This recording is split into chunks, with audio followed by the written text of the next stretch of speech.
Bien que cette catégorie de personnes soit en minorité aujourd'hui chez nous, vous conviendrez avec nous que plus le carré ennemi se rétrécit, plus il est virulent et d'une subtilité diabolique.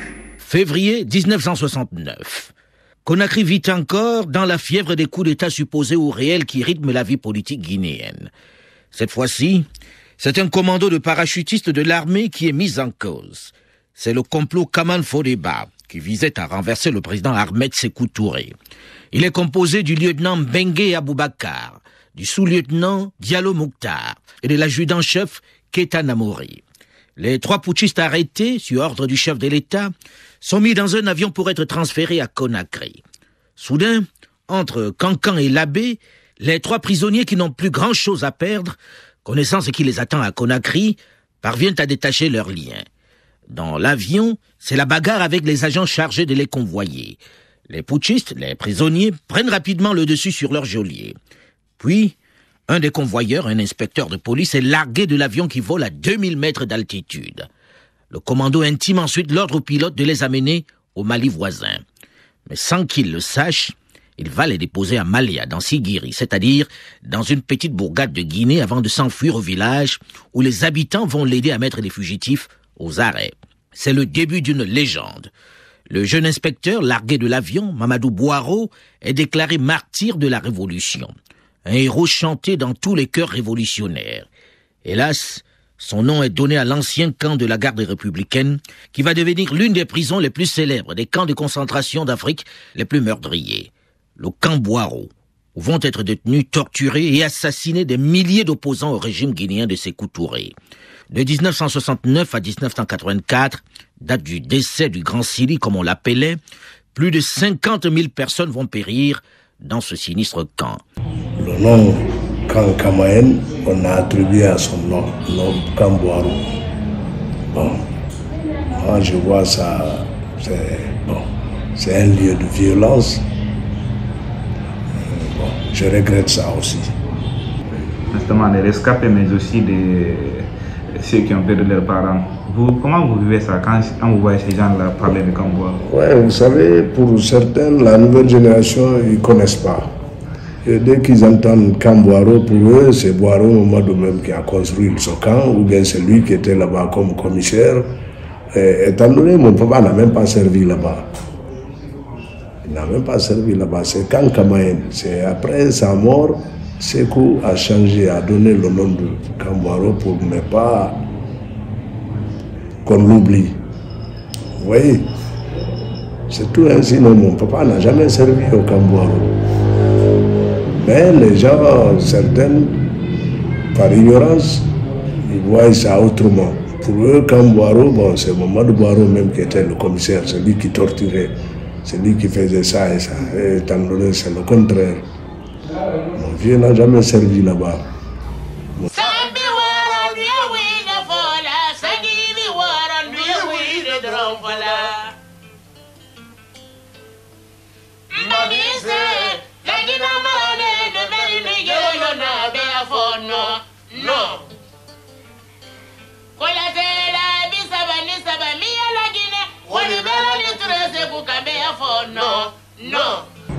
Est-ce que vous avez expliqué un peu les circonstances dans lesquelles il a trouvé la mort?